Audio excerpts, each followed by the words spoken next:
Hi there, Dr. Wilson here. Concept number 3, healing. So you've learned about subluxation, you've learned about health, and now let's learn how our body heals. So a couple questions for you. If you cut your arm, what happens? Does it heal, or does people with college degrees heal faster than people without? No. See, your body has an inborn ability to heal itself.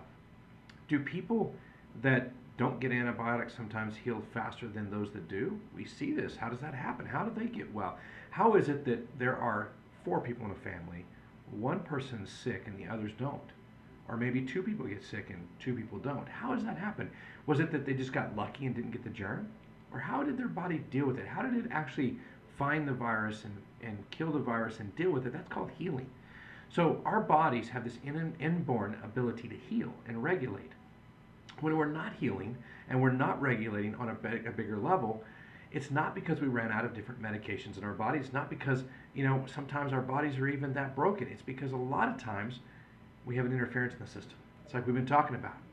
We see this all the time with kids, for example, ear infections.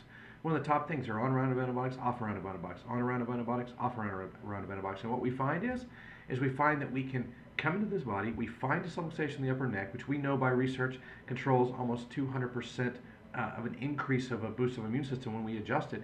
So that when someone gets adjusted, they get this huge boost in their immune system. Why? It's because what controls it. So when we release that interference and the body can heal and regulate on its own, many of these things begin to go away.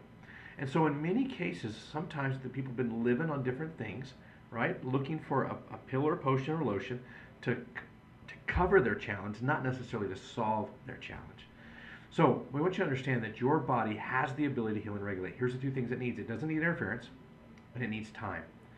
And so in this case, you're on your first couple weeks of care, and I want you to understand many times the symptoms begin to go away, but that doesn't mean we're done. Remember, healing is still taking place. And for some of you that things have been there for a while, you know this because we say this to you in your report of findings. It's like, if this has been there for 10 years, it's not going to take 10 years to get rid of it, but it's going to take longer than 10 visits. So we have to work with this, and we have to understand that all things take time. That's just the process that we have to do. So follow your care. It's why we gave you a restorative care plan, because things take time. And follow that interference, because we can't have interference and we need time. Now, along the way, we might do some other things to accelerate healing.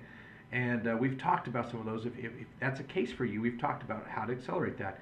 But that's an augmentation to healing. It's not necessarily a controller. So interference, time. That's how we heal. So I'm glad you're listening to this. I hope you're having a good time. I hope you learned something. And I hope you're sharing these with your friends and family. We'll see you in the office or see you in the next concept.